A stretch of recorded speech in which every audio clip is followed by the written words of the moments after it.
Well, hello. Thank you for joining us today. With us for Ben Sherman of the Oglala Lakota Nation on marketing your native art into the travel and tourism industry. My name is Hillary Pressican. I am the program manager of FPF's Native Arts Professional Development Training. So for this series, the FPF Resilience Webinar Series has been developed to continue our work to enhance the business and entrepreneurial skills of Native artists and cultural bearers, as well as expand our virtual community during these rapidly changing times. In this bi-weekly webinar series, First Peoples Fund and our nationally recognized Native Arts Professional Development, or NAPD, trainers will deliver values-based, topic-focused webinars on Mondays, followed by a technical assistance office hours on the following Wednesdays to catch up on answering any questions regarding the Monday's webinar. Other virtual programming that FPF has to offer within the webinar series itself is that we have a business plan focus with David Fleming from Ojibwe Nation on August 24th and 26th. You can sign up through our Facebook page next week or right now through our website. I will share those links and information in the Zoom Live as well as in our Zoom chat box. August, Rolling Res Arts virtual programming. We have a Saturday Art Live on August 22nd with Jadea El Gray Eagle from 5 to 6 p.m. Mountain Time about photography. And our musical guest is to be announced. So definitely check out our Facebook event page in the next few days to see who will be filling in that spot. Rolling Res is also taking part in this year's Red Can event with the Cheyenne River Youth Project Group. It is going to be happening this week, but virtually, and the Cheyenne River Youth Project is going to be collaborating with the Social Distance Powwow's Facebook page so they can promote that virtually and live. So definitely keep an eye out on that on the Social Distance Powwow Facebook page, as well as the Cheyenne River Youth Project Facebook page. Within our fellowship world, we are still taking applications. The deadline is August 31st at 5 p.m. Mountain Time. So please check out Facebook page and our website for more information. Just a few reminders to everyone listening before we start. This is a recorded webinar, which will be available within 48 hours of the webinar concluding on our FPF YouTube page. I will share the link on both social media platform formats. Please keep yourself on mute in the Zoom meeting. We do have on Mondays, it's a 1-hour presentation with a 30-minute Q&A. And when the Q&A comes up, we will be doing what we call like a virtual talking circle in Zoom with questions funneled from Facebook Live into the session. So before we start this webinar, I would like to respectfully acknowledge that the land that First Peoples Fund is on and where I am calling from while hosting this webinar is on Lakota land and part of the Oshete in the sacred Hisapa Black Hills. I also recognize many of you participating in this live webinar or watching this recording come from many places near and far, and I want to acknowledge the traditional lands and caregivers of those lands you're on as well. And now it is my honor to introduce Ben Sherman of the Oglala Lakota Nation on marketing your native art into the travel and tourism industry. Thank you, Ben. Okay, I'm on, huh? Good afternoon, everyone, or wherever you are in the world. This is coming to you from Colorado, and I too would like to acknowledge the original inhabitants of the lands that I am sitting on. These are the treaty lands of the Cheyenne and the Arapaho people, and they are the original homelands of the Ute people. And I would like to just declare my respect for them. Their presence is still felt here in this area. So we're going to move ahead. You'll notice on my front page here, I have show a very large banner of the Zuni Pueblo, and I will tell you more about that because it is significant to this discussion about native art into the travel and tourism industry. And we'll get to that in just a little bit. But first of all, I would like to say a few things to get started here. Travel and tourism. not everyone in the world understands the size of this industry. It's huge worldwide. 1 out of every 10 jobs in the whole world are provided in the travel and tourism industry. And the part that we're going to look at today involves tourism, which is described as traveling from one location to another for business or pleasure. I've been involved in the tourism industry for 27 years now. I got involved in it when I organized a tourism conference here in Denver in 1973. And I was just amazed at the number of people who came, mostly tribal people. And we had standing room only in the venue. And so we continued that conference for years. And it developed finally into a national organization called the American Indian Alaska Native Tourism Association. And that organization still exists today out of Albuquerque. And I was a founder of that organization.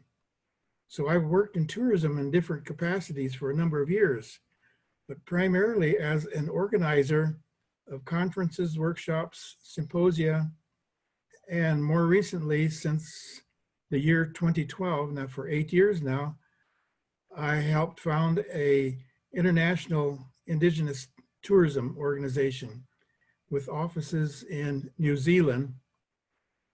And I've been the chairman of that group for the past 8 years.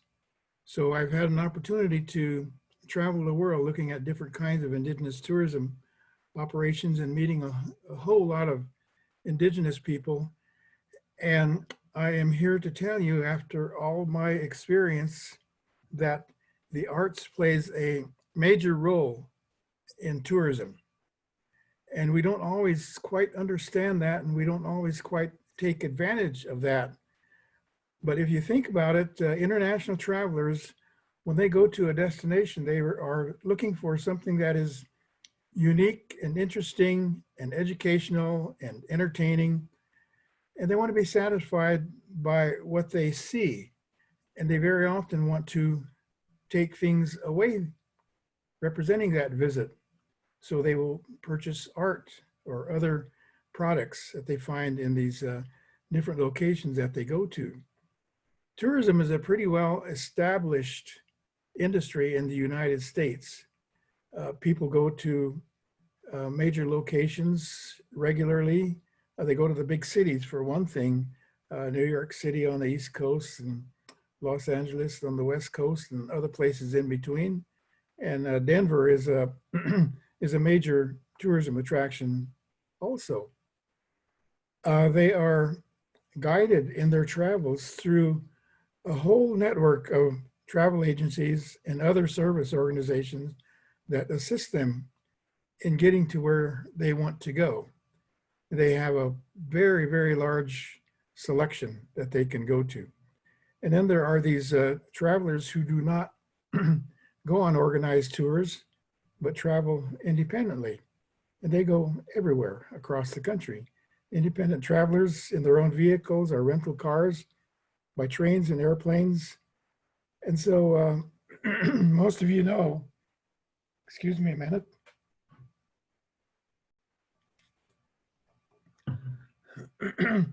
That you can find tourists everywhere in this country, from the off the beaten path trails to the large gathering places.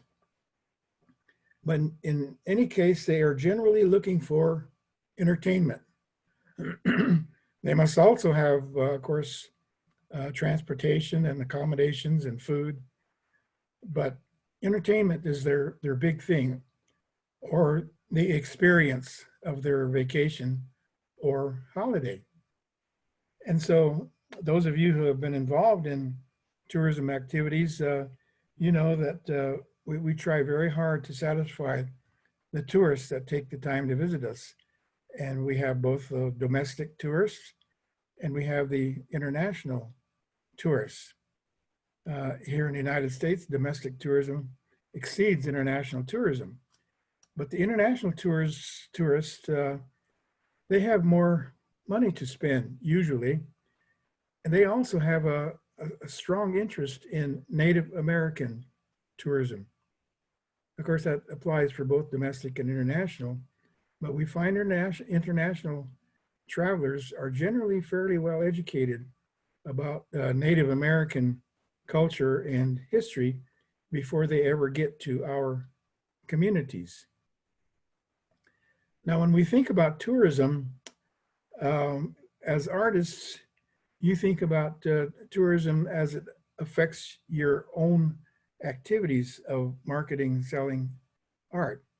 And so you have different places that you sell to, and including everything from powwows to art markets. And we'll spend more time talking about that a little bit later here.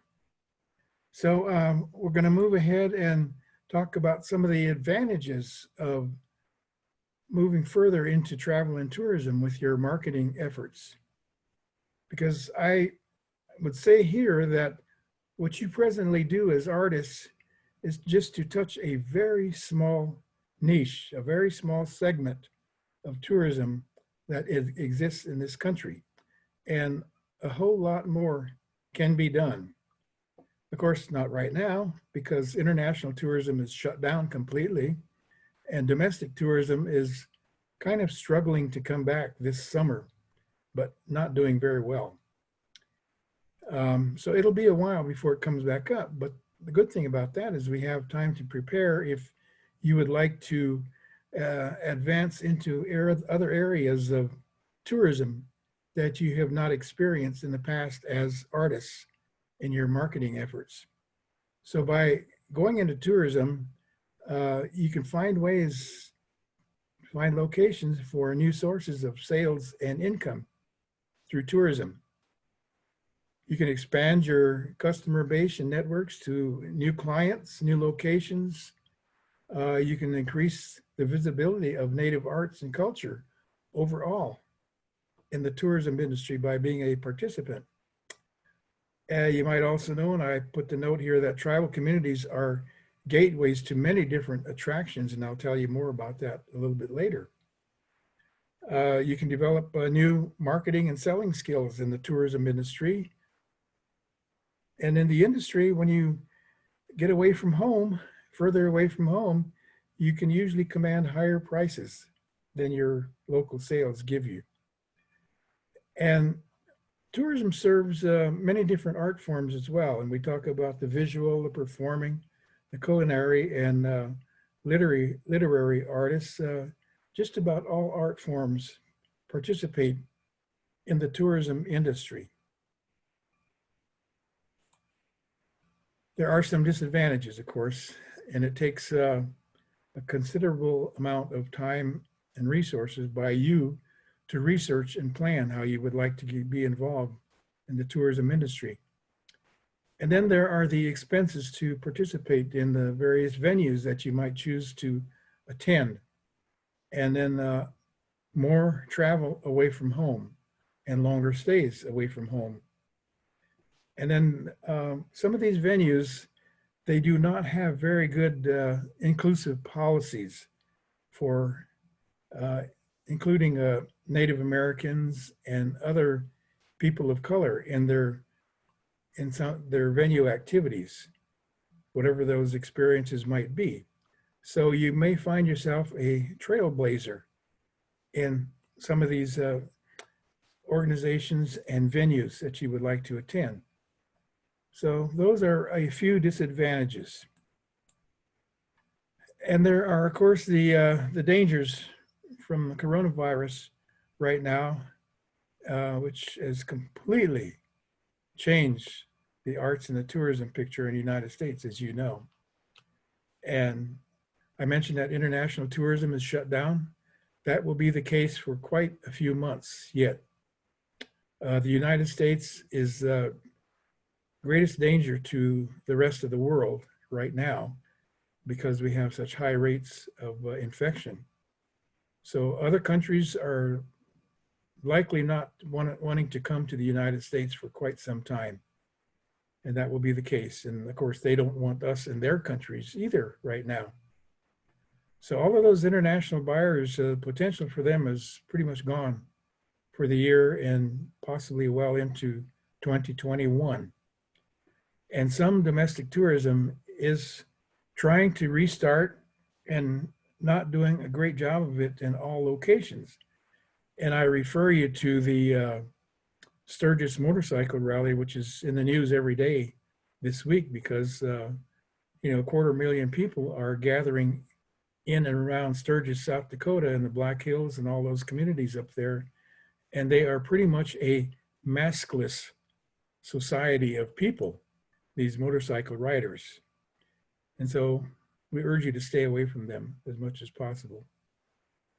And take no risk whatsoever of transmitting the coronavirus within your family or within your community. There's no need for that. And tribal nations around the country have been affected by the coronavirus, and they're responding by setting up some strong restrictions on visitors into their communities.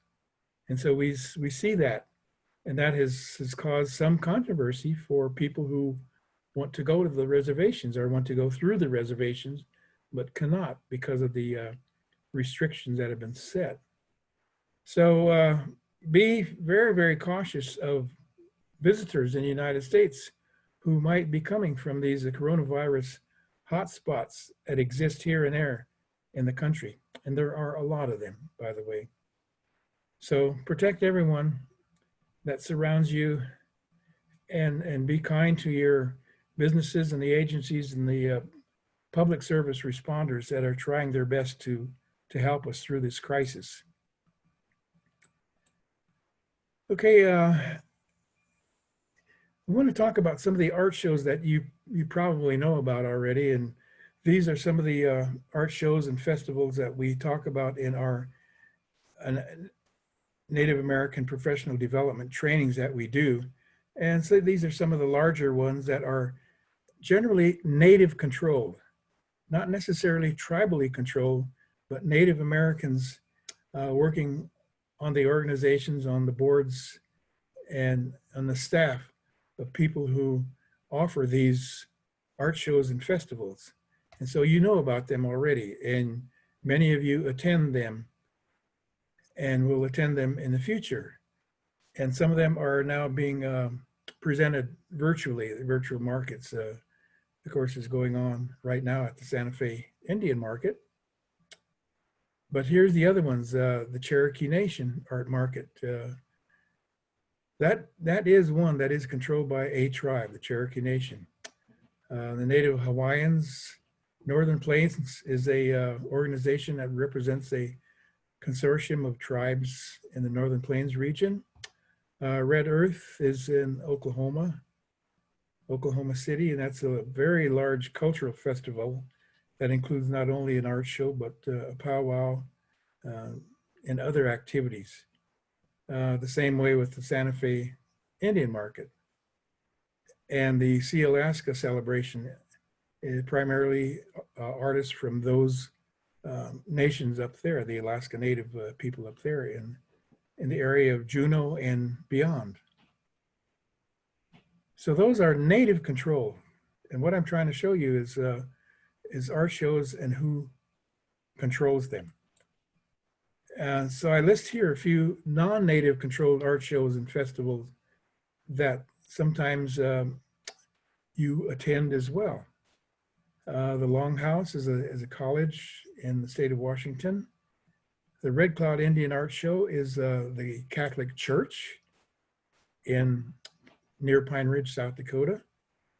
And the Crazy Horse Memorial is a private organization that is developing the Crazy Horse Memorial in the Black Hills in South Dakota. And then I show here the Indian Arts and Crafts Board and their website, which has quite a number of different art shows that are shown here. And a lot of them are non-Native controlled art shows, as well as some Native controlled art shows. And then the next slide that I'm going to show you is non-Native museum art shows. Now, some of these you may think of as Native museums, but they are not. and let's start with Abby. That's pretty well known. It's in the state of Maine. And that's a pretty popular art show for Native Americans in that part of the country. And then there's the Autry, which is on the opposite side of the country in California. And that's a major museum that does that art show. The Idlejohn, of course, is a museum in Indiana. The Herd in Phoenix, that's a museum. It does an excellent art show for Native Americans. And then the National Museum of the American Indian, of course, you know that that is a government agency that presents that. The Navajo Festival of Arts and Culture, and there's also in that same venue, Hopi Festival of Arts and Culture. And that is a museum back there in Arizona. And then the Prescott Indian Art Market is a non-native controlled art market museum. So you can see that there's quite a variety of ownership of these different art shows. And keep in mind that all of these come under the umbrella of tourism. And that's a strong point that I want to make, is that you are already participating in the tourism industry when you attend any of these art markets that are controlled by different organizations. They are there to serve the Indian art markets, no matter who the ownership or what the ownership is of the activity. So those are all different tourism events, and they are funded in good part by the tourism presence, the people who pay the admissions, as well as the artists and their entry fees, as well as the sponsorships that they seek as well. So they all struggle for funds to support their art markets to serve you all of you artists. And they have varying levels of success in raising funds for that. And you know, the thing that we often criticize these art markets for is not doing enough promotion, not getting enough buyers, not getting enough tourists into their venues for the event. But it's always a struggle for them, and I think we should, of course, appreciate that, the struggle that they have in finding resources to do the level of promotion that you would like to have in order to market your art. And they do rely on the tourism industry as well. So they are connected in these tourism networks throughout the country that promotes these kinds of activities and events.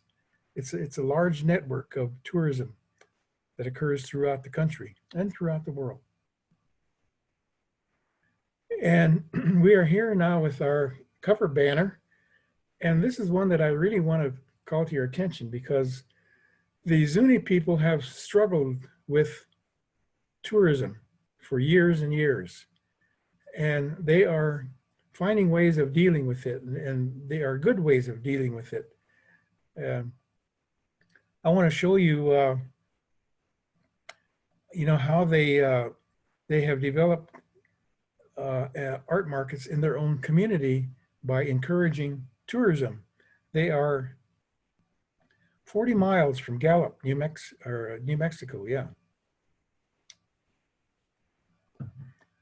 from the interstate. So they must find ways of getting tourists into their not completely remote, but somewhat remote community.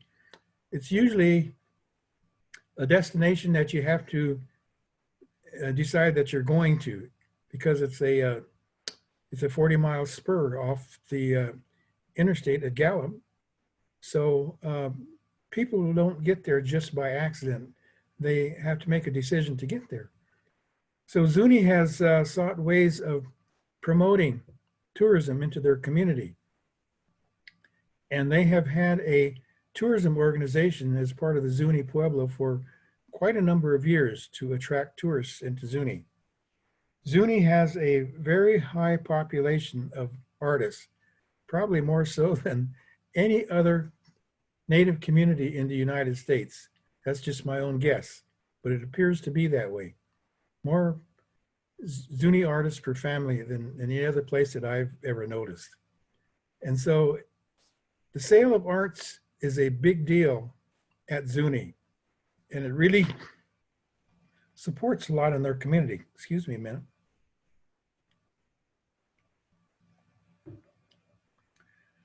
Yeah, their economy is very reliant on tourism and the sale of arts. So they are in a difficult situation right now that tourism is pretty much shut down. And they've had coronavirus problems in the community, so they have really clamped down on visitors into the community. And of course, that hurts themselves. So First Peoples Fund has been doing a few things to try to assist some of the artists. But here's what they've done for themselves. Along with their Zuni Pueblo tourism organization, they have developed 3 different organizations that are closely allied. Excuse me. And you can see one of them is Zuni Pueblo Main Street, which is a national organization. And Zuni was the first Indian community to sign up with this national Main Street organization. And so they are seeing the benefits from being part of that Main Street and presenting themselves as a Main Street organization and getting the promotion from that. And then they have an organization called Zuni Pueblo Art Walk. Those 2 organizations combined find ways to get the tourists actually into the Zuni households, into the Zuni galleries, household galleries. So they do these art walks and they do these visitations into these homes of Zuni artists. And that's one of the ways that they have of connecting the artists to the tourists. And they also have some shops in town as well. And the most recent one is a cooperative. Several of the leaders volunteered to put together a pretty significant arts co-op in the community. And that just started last year, just before Santa Fe Indian Market. They announced that they had this cooperative art center going in Zuni Pueblo. So these different organizations, tourism, Main Street, Art Walk, and co-op, show great promise for Zuni community. I guess once we get past this coronavirus issue, they're in a pretty good position to move forward. So not many communities, or none that I know of, has done quite this much to promote tourism to serve their artists. I'll show you another one that does very well. But what Zuni is doing is pretty unique. And I would like to say that it is being done through the efforts of these artists. These are all artists that you see standing in front of this banner. And the guy on the right, the far right, his name is Mr. Hui. Mario Hui is the leader of the Zuni Pueblo Main Street and has a lot to do with the Art Walk and the Art Center as well. So it's due to their own leadership in the community that they have gotten this far. And that's a strong point that I want to make. And then there's another organization. The Eastern Band of Cherokee Indians has some organizations where they have done similar things. And these organizations have been developing since the 1950s. So they've been around for 70 years. And they were assisted in their initial development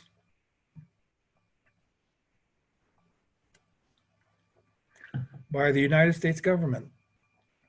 The Bureau of Indian Affairs. This is back at a time when the Bureau of Indian Affairs was making a serious attempt to do economic development on the reservations, which they don't do anymore at all. But this is what their efforts yielded by working with the Cherokees there. And the Cherokees have always been fairly progressive people anyway. They own their reservation, they own the lands. It is not held in trust for them, it is owned by the Cherokees. And this is one of just very few reservations in the whole country that is owned by the tribe. So these organizations, the museum, just an excellent museum of the Cherokee Indian, and they have an organization called the Cherokee Historical Association. And they have two different venues that they operate.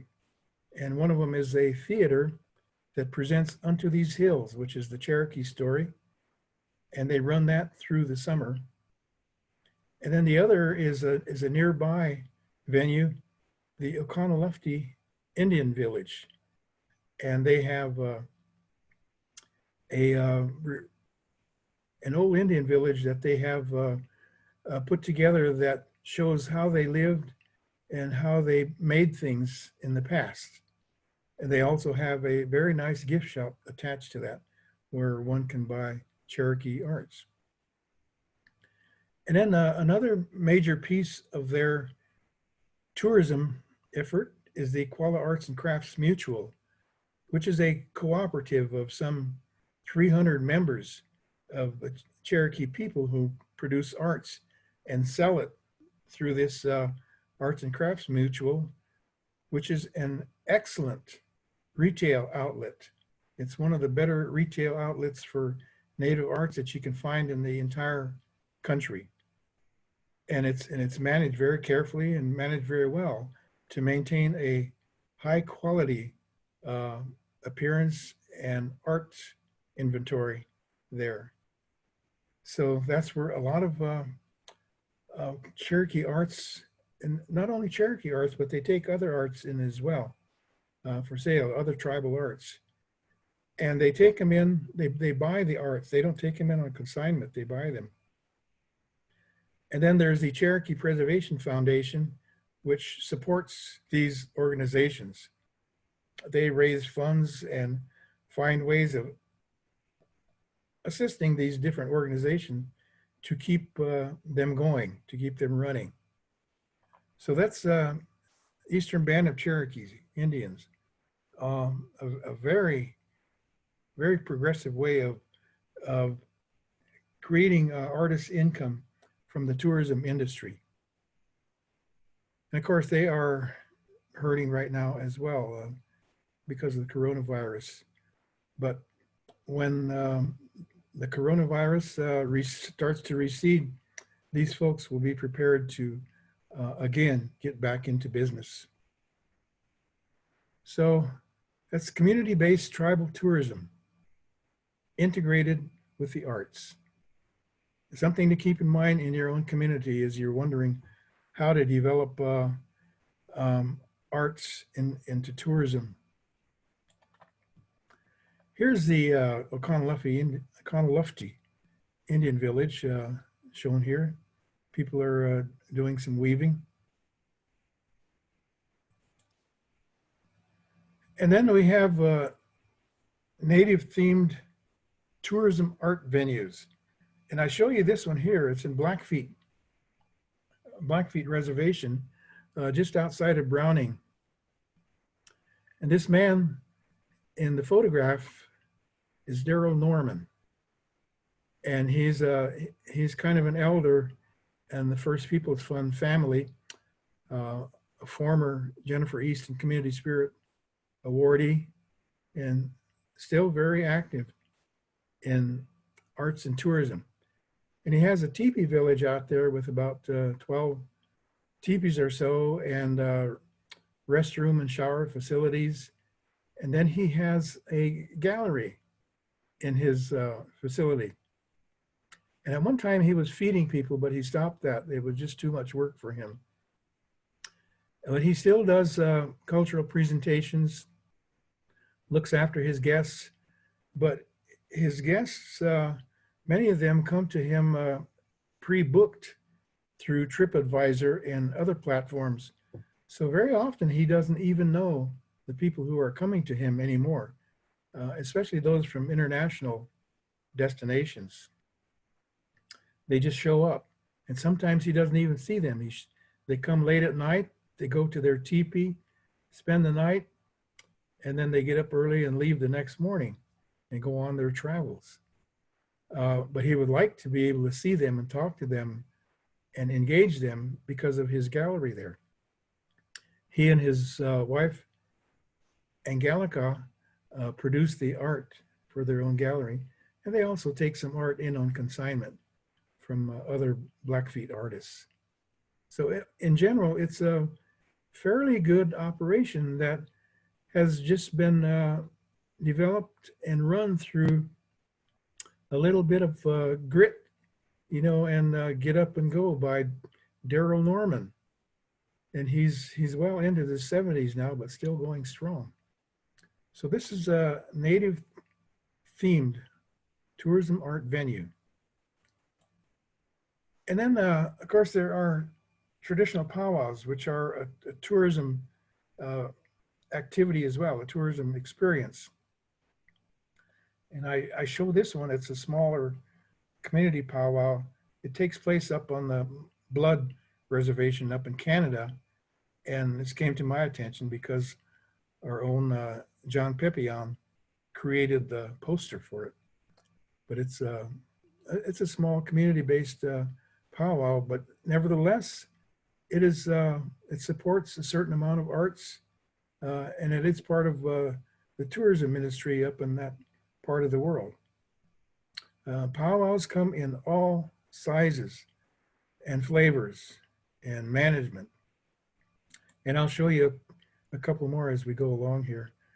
But here's a native themed tourism art venue that is not owned by natives. It's owned by a non-native family in the Black Hills. And of course, it's pretty well known. I'm sure you all have seen it or heard of it. Crazy Horse Memorial. And they engage the services of artists regularly to do different things there. And they're very friendly and they're very professional and helpful to the native artists. And this one happens to show a lady who was a native storyteller. People like to hear the story of the Lakota, the crazy horse, from the natives themselves. And that's what they set out to do here at the Crazy Horse Memorial. So it's a huge tourist attraction as well.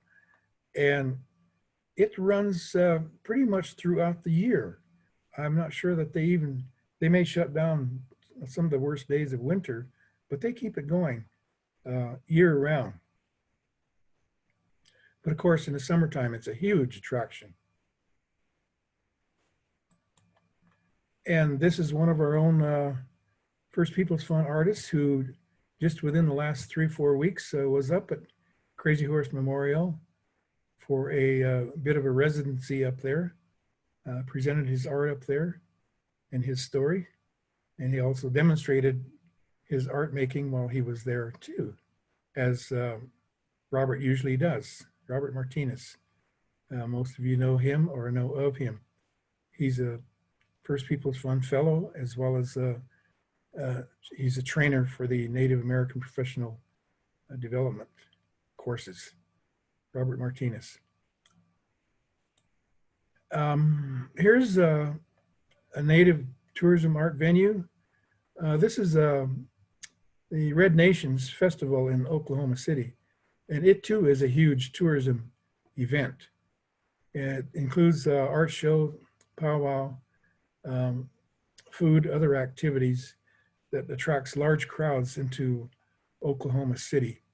So tourism, yes, but allowing opportunities for artists to sell their art into the venues.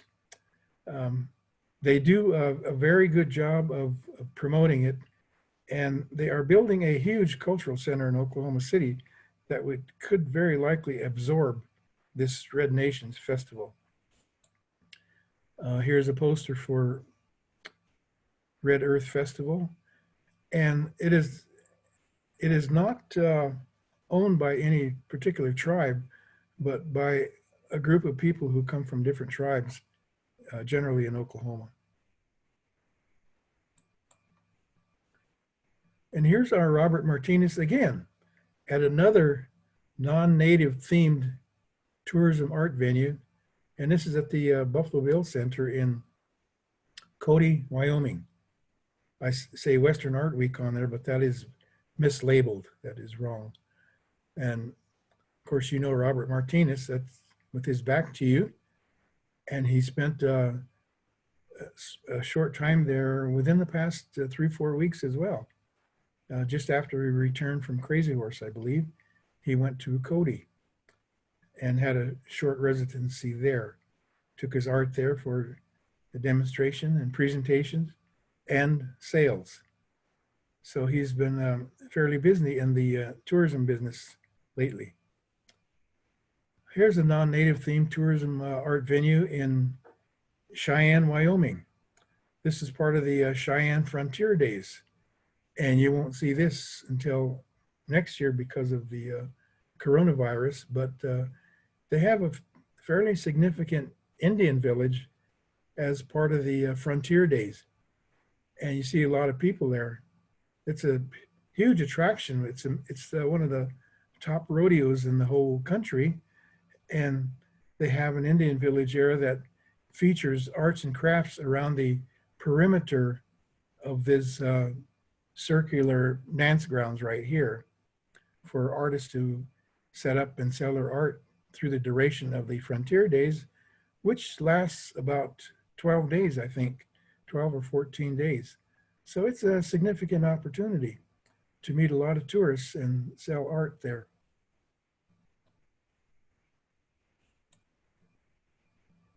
And then there's this,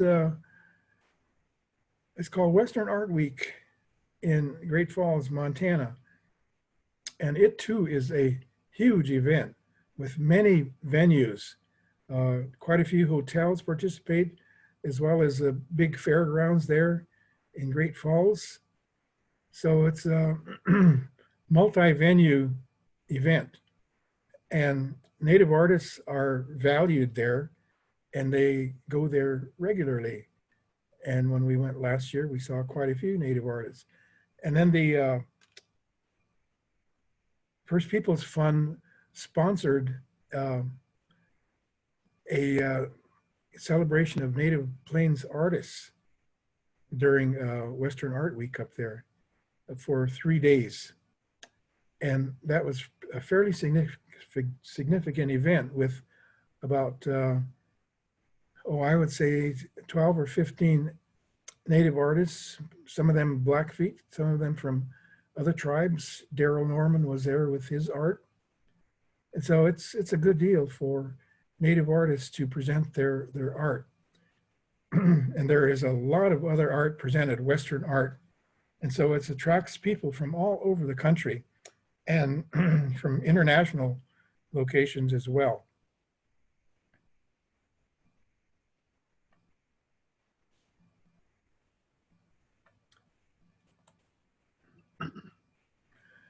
And then this is another rodeo, but it's much, much more than a rodeo.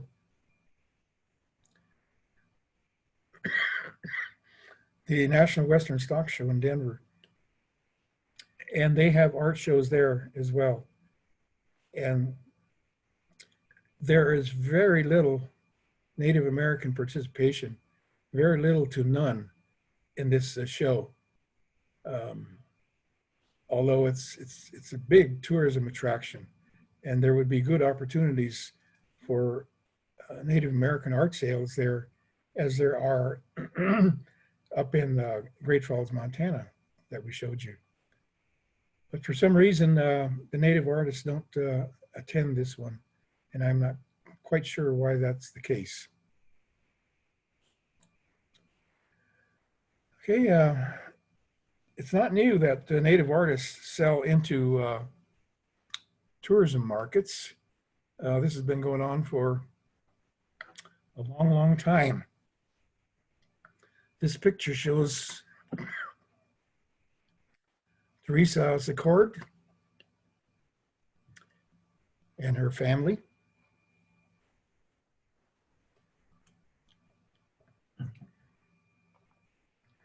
And she's sitting on the lap of her great-grandmother. And in the lower right is her great-grandmother as a younger woman. And she is probably selling into a market, I would guess, in Bar Harbor, Maine, which is a major tourism destination. So I like to show this because it includes one of our own family, Teresa Secord, and she is selling very similar baskets into the art and tourism industry yet today. I think she's selling virtual selling at the Santa Fe Indian Market as we speak.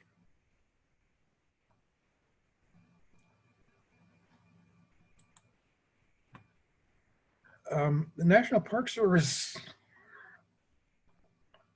excuse me for just a minute here. I'm going to mute myself for just a second.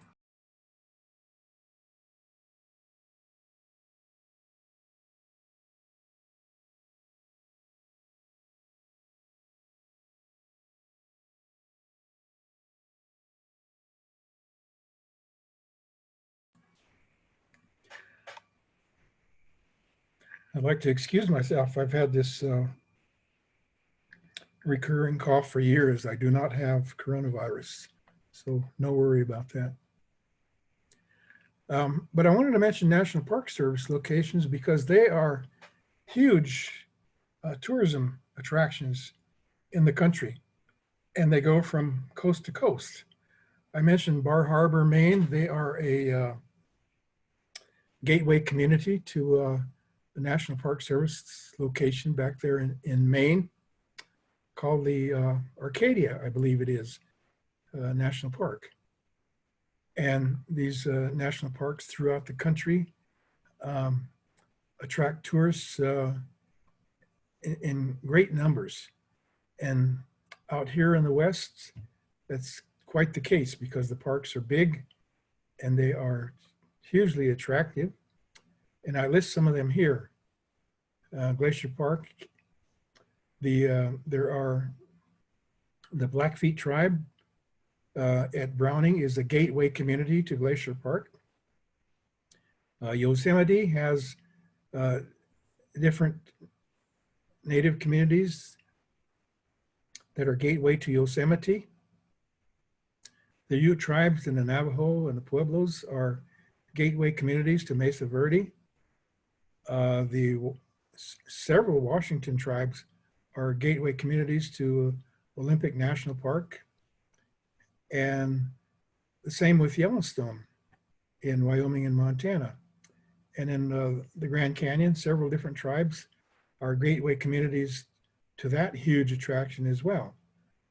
So I make a point in my notes there that some National Park Service concessions will purchase native art. Others may set up native art exhibits, or they may have artist residencies. But I think it's whatever the gateway communities work out with these National Park Service locations and venues. However they choose to operate with these National Park Service organizations, these government people, in setting up for the presentation and sale of native arts. So when First Peoples Fund was working with the Blackfeet in Browning, they were trying to set up residencies up in the Glacier Park Lodge. I'll show you that. There it is, Glacier Park, big, attractive Western Lodge. And you see a little bit of art out there in the front. But sometimes they will set up exhibits throughout the hotel, throughout the lodge, upstairs and downstairs, which is a very good deal for the Blackfeet artists from Browning. It's the kind of thing that these National Park Service venues need to be encouraged to do, And it sure helps to have the force of the tribal nations doing that encouraging. And then another part of tourism, major part of tourism, is meetings, conventions, expositions, all kinds of different events that are held um, beyond those that we've talked about thus far. And I show this picture here because this was taken in 1943 in Denver, Colorado, at the very first convention of the National Congress of the American Indians, NCAI. 77 years ago now, this group was here in Denver. And these are our ancestors, our relatives from long ago. And as we know, NCAI has major events, mid-year and annual conferences, quarterly conferences in different parts of the country. And they usually attract large populations of mostly Indian people, but others as well. And they are usually pretty good outlets for native art sales. We had in the year 2010 here in Denver, we had this same NCAI convention here in Denver. And a lot of art was sold during that event. And we had a powwow along with it. And art was sold at the powwow as well.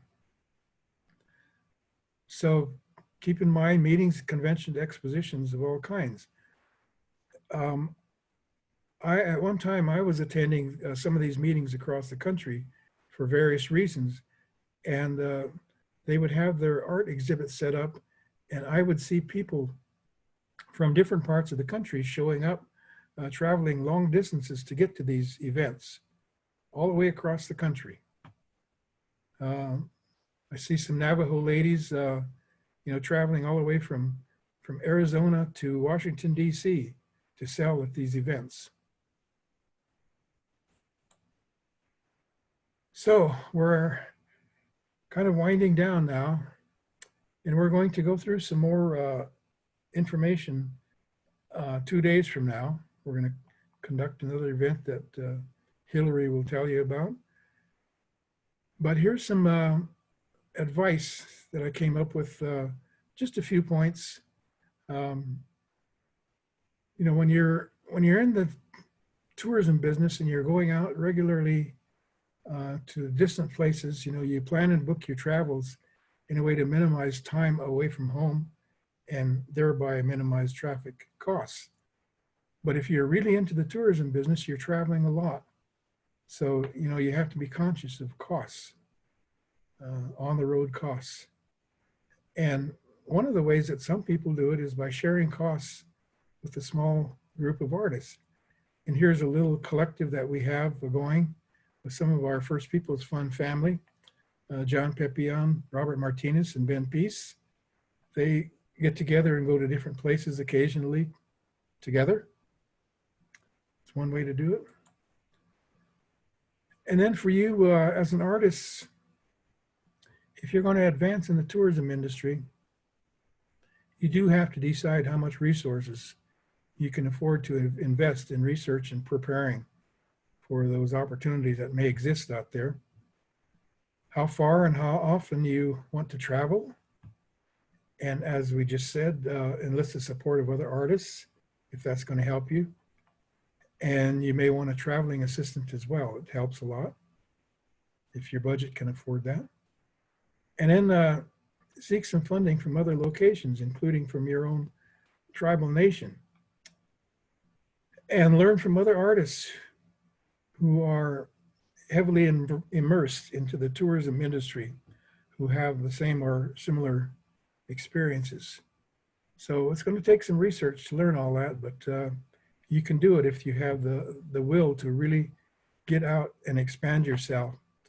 And also keep in mind that some native artists go international. Some go to places like Europe and Australia and Canada.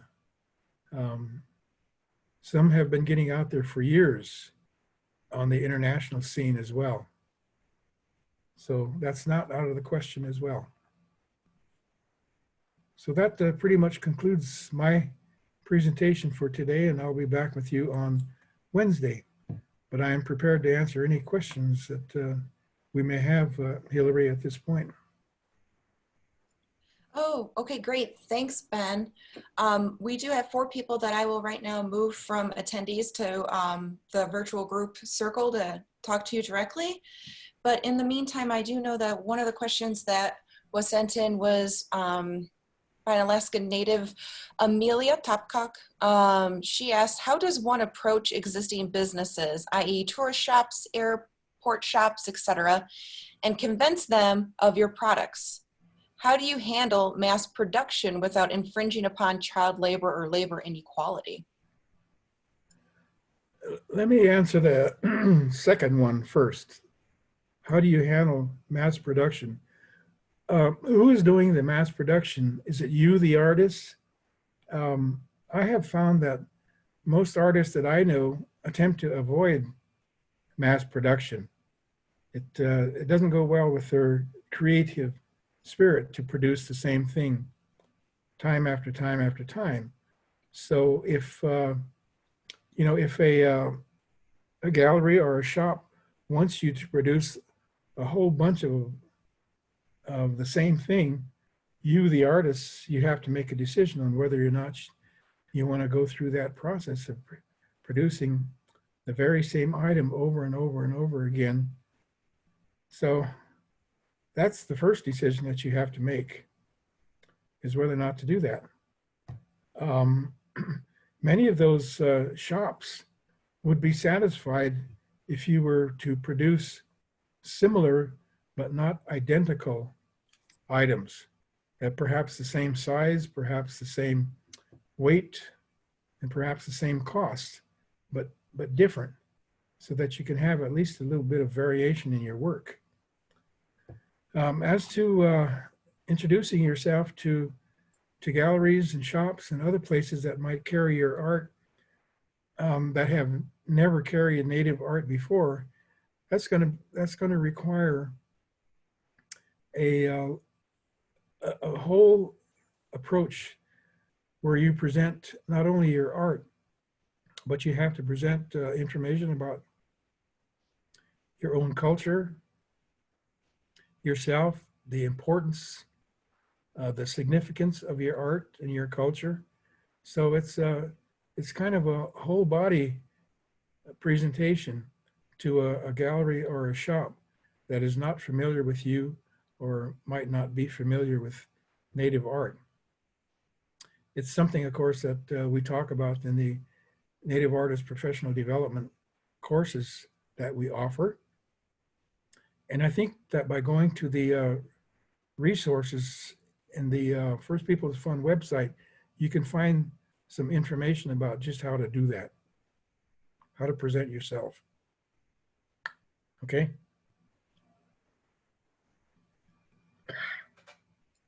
Great, thank you so much. The next question I have is from Liana Asher.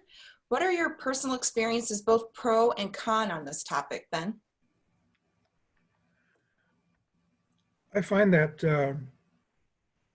the people who get out there and are blazing new paths in in the sale of their art in tourism are generally fairly adventurous people. You can't be shy about it. On the other hand, you don't want to be too aggressive either.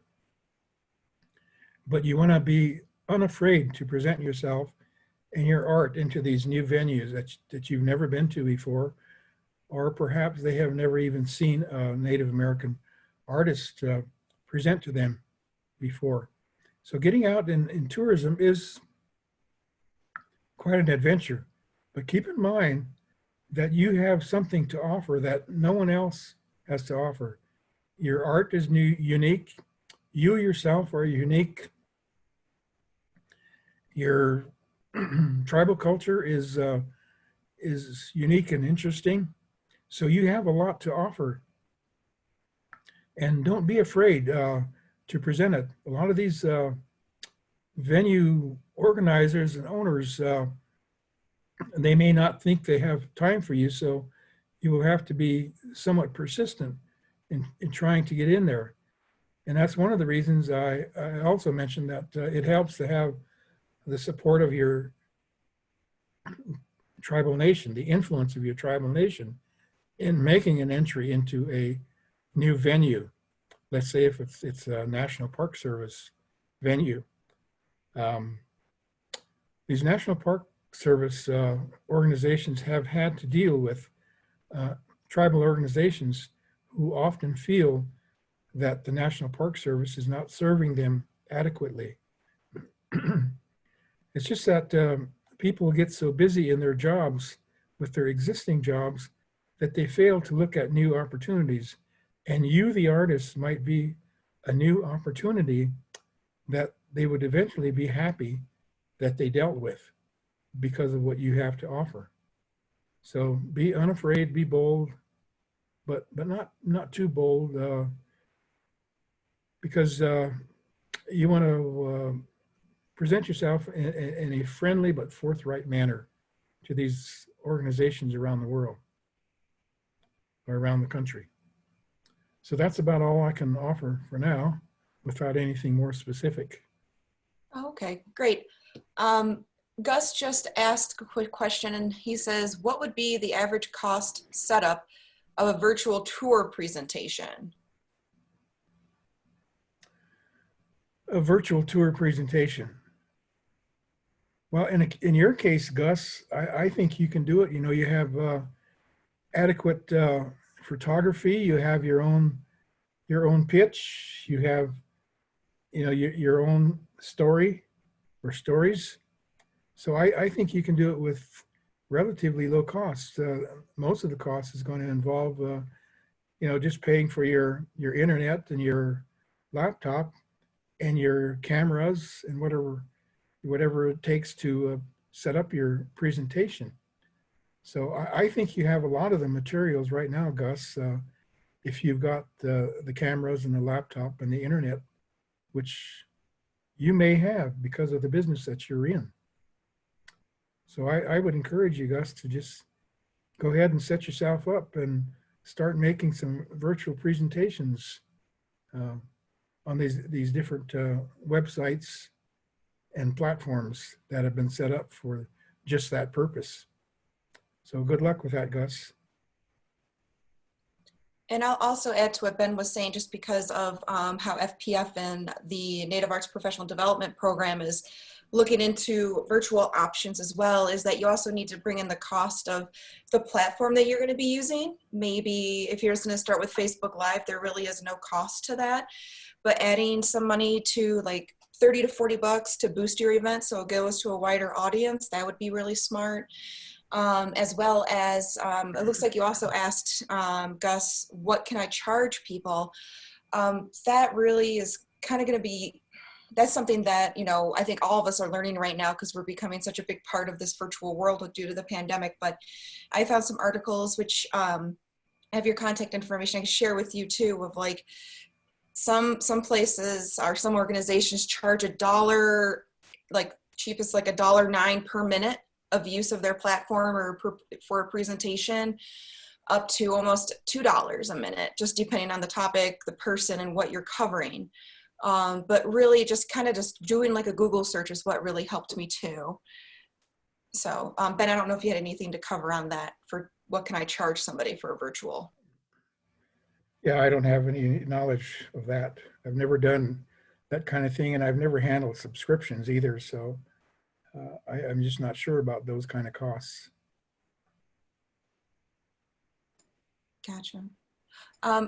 I have one question from Cynthia, and she could probably start the convo with you, but she says, hello, I'm looking forward to Ben. I want to learn how to price for wholesale, and how do you even do wholesale? I'm clueless as to how that even all works. Thank you. Well, if you're going to a gallery, you will definitely need to learn how to do wholesale. And First People's Fund, of course, we have some curriculum that teaches how to do wholesale and retail and what the differences are. And of course, it's easy enough to do. You just develop a formula for um, calculating your wholesale versus retail costs, and that's what you offer to galleries or locations who are going to retail your art for you. I mentioned I mentioned the Oglala Arts and Crafts Mutual in Cherokee, and the manager of that place, when she looks at your art, when you bring your art in for evaluation, and she looks at it, she will negotiate with you a price, which is a wholesale price. And then she will pay you that cash price immediately.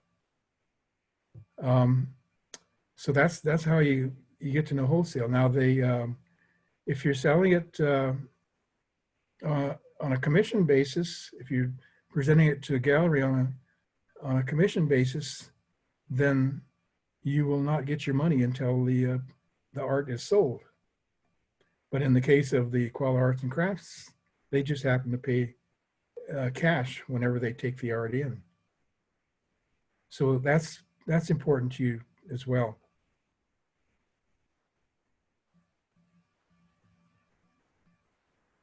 I think if you go to the First People's Fund Resource Library, which we show there, there are some webinars and other materials there that I think will show you much of what we've discussed already regarding wholesale retail.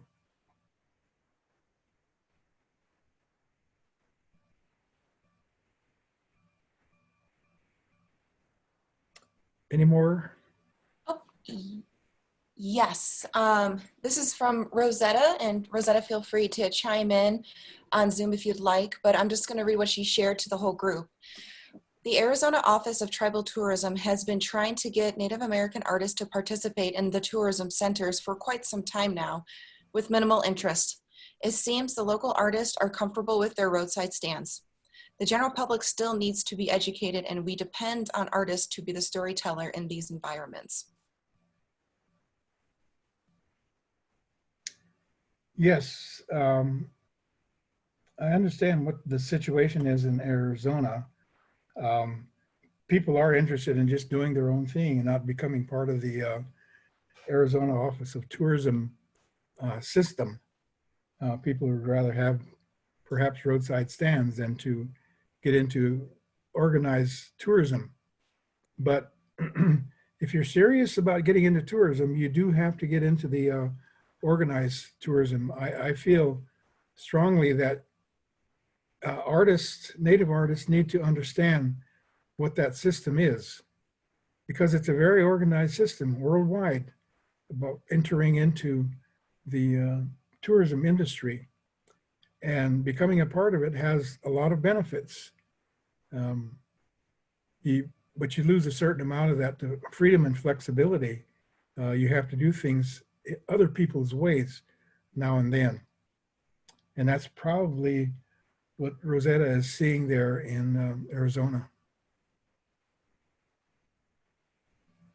Thank you, Ben. Okay. Hi, Ben. I have a Facebook Live comment from Megan. What kind of partnerships would you suggest for normal annual Native Arts events that might be helpful to sell work virtually? Do you have any recommendations for selling work online through an online/virtual event that normally an in-person event?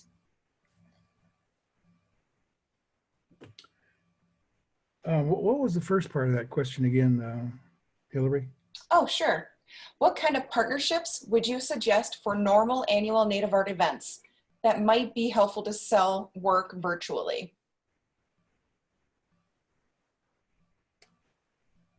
Virtually, I have I've been involved in tourism for quite a few years, 27 years, but I have never been involved in any kind of virtual tourism.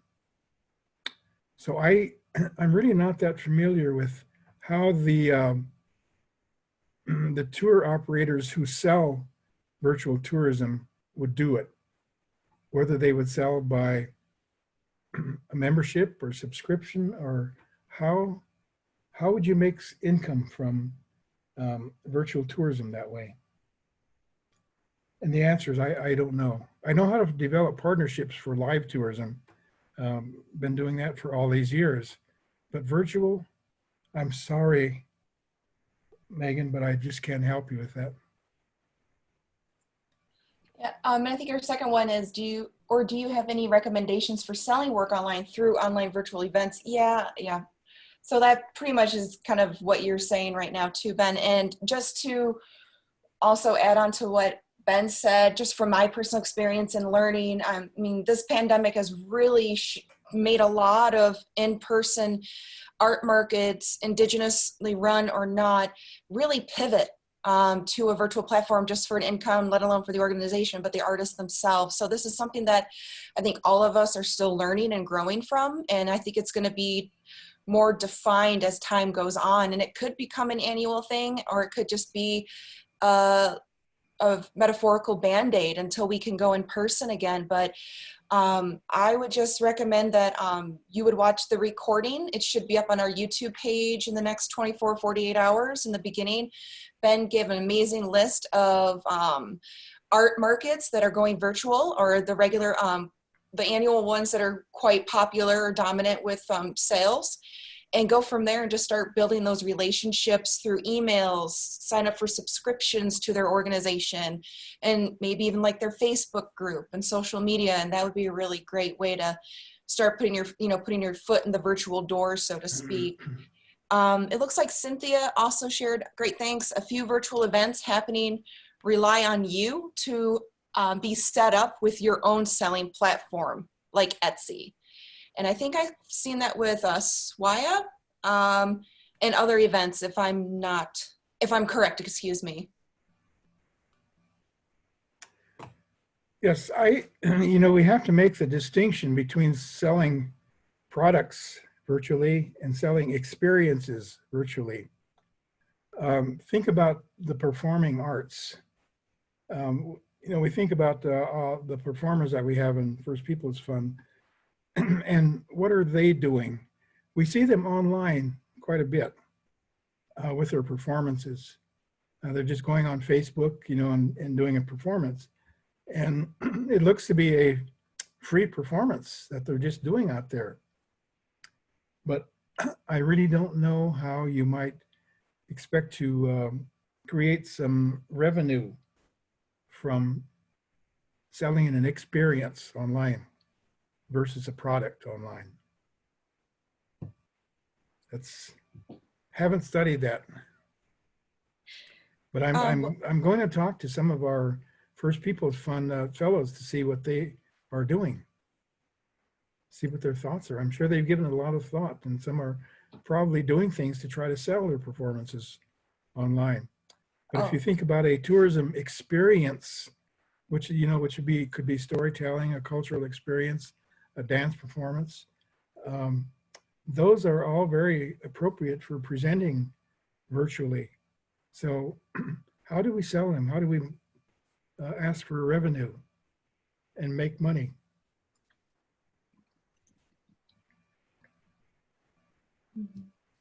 And I think it also, Ben, brings up what Gus just added on to Facebook Live as should I patent my virtual tour presentation? And I think that would be, smart, but again, this is a field I'm also learning as I go as well, so.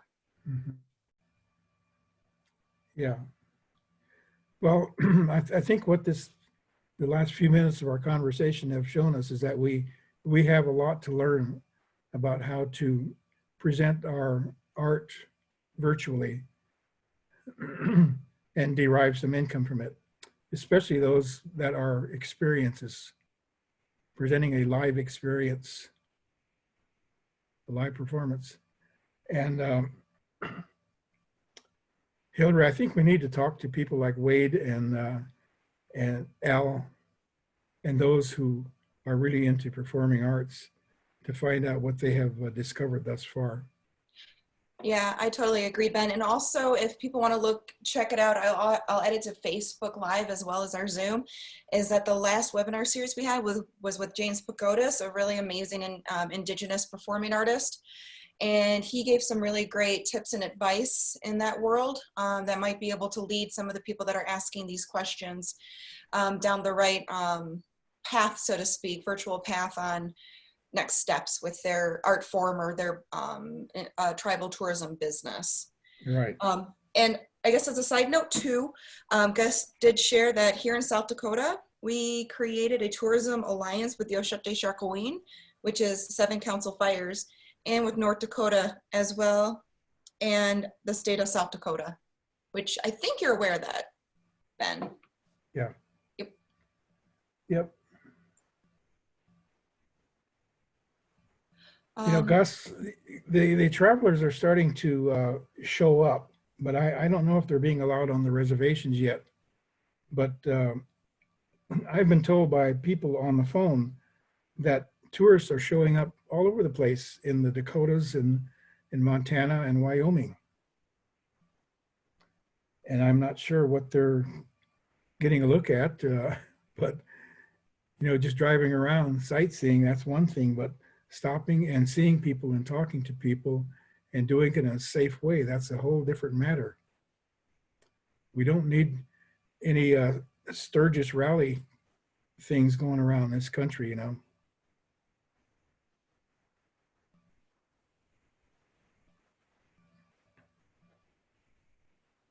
It looks like Cynthia just said I'm in a non-native neighborhood with a lot of artists. We did social distance art walk last weekend and did great sales. Thank you for sharing, Cynthia. That's pretty great. Yeah, that's good. Yep. I don't know if anybody else, Iris, Catherine, Rosetta, Cynthia, if you have any questions, you can always unmute yourself and ask, or as Cynthia's been doing, easy peasy, just add it to the Zoom webinar chat. I'm also still checking Facebook Live, and it looks like we actually have another question from Stan on Facebook Live. He said, what is the best way to be paid for this, and I guess he says PayPal? Mm-hmm. Yeah, PayPal, or, you know, depending upon what your situation is, you can have a merchant account with your bank and run all the payments through your bank. I also know that there are other apps like Venmo that are really great. PayPal, I know, adds a little bit of a charge, and correct me if I'm wrong, anybody on Facebook Live that's hearing me or in Zoom chat, but I think with Venmo, they don't charge a fee, do they, for every transaction? No, I can speak to that. At my sale, I did Venmo, PayPal, and Square, and cash. People actually still had cash. And it was, you can make a QR code for PayPal and Venmo, and people can just scan it with their phone, and then you come up and they pay you directly. It worked really well. If you have Etsy too, you can also coordinate your inventory with your Etsy shop. But that kind of takes a bit of a cut, so I don't really like doing that. But just for another way to get paid, I use Wave Apps accounting. So if I have bigger, like if I'm doing a workshop and I have to invoice, it's a free app, and you can create an invoice and send it, and they can either pay you with a credit card, which there's a little bit of a charge, or they just get the invoice and send you a check. It's really helpful. It's called Wave Apps, and it can coordinate with your bank. So I really like that. Cynthia, do you use Square? Yes, I do use Square. And how is that for getting paid? It's kind of the same as all the other things. It takes, like, I can't remember it's a tiny fee plus a percentage of the whole amount. Okay. And you know, it's like, I know people don't really like to pay the fees, but it's just kind of, it's almost like your table fee or a little bit. It's like you have to pay some money to get the money. It's just Right. kind of how much are you going to pay to get paid is the way I look at it. Sure. Okay. Well, thank you for that, Cynthia. Yeah, thanks. I definitely learned a couple things right there. Appreciate it. It looks like Iris has her hand up. This is my first time doing this, so bear with me a little bit. I will be in the Tetons as an artist, guest artist, for a week at the end of August. And I've found that when I have gotten out, it's been difficult to have one-on-one interaction with people through the mask, through the plexiglass, through, you know, and so does anybody have any suggestions for that? I was thinking possibly I don't know, a computer something. Well, that was my first thought. Iris, was a computer. If you can set up a laptop or some kind of a screen where you can pre-record a presentation, that would help. Okay. But yeah, the masks and the plexiglass, the screens are so difficult to talk through. Where Well, will you be presenting at the Tetons? At a hotel?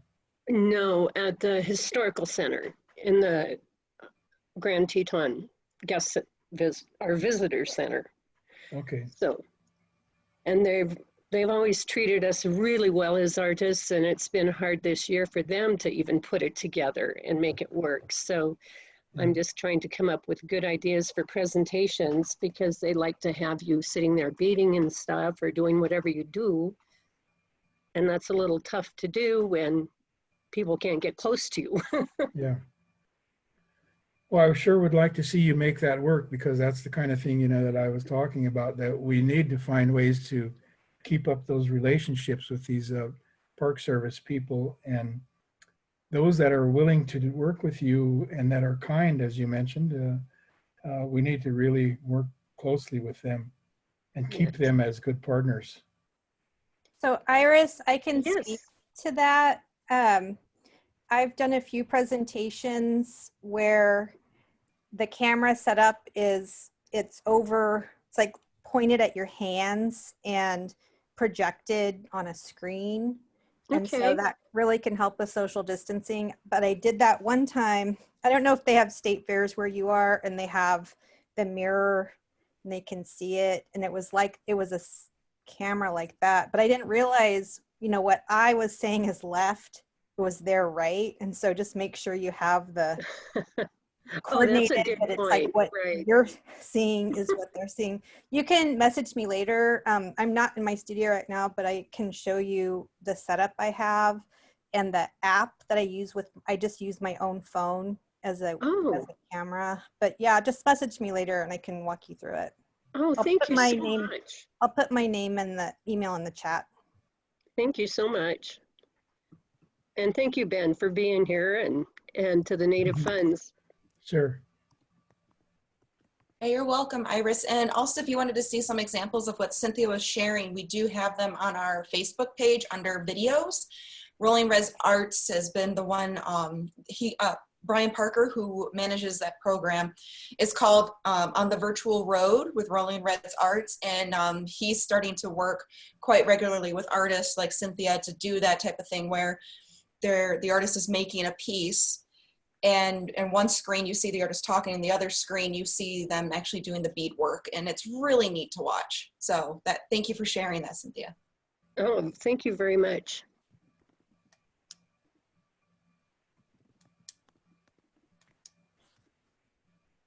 Are there any other questions from the Zoom group as well as on Facebook Live?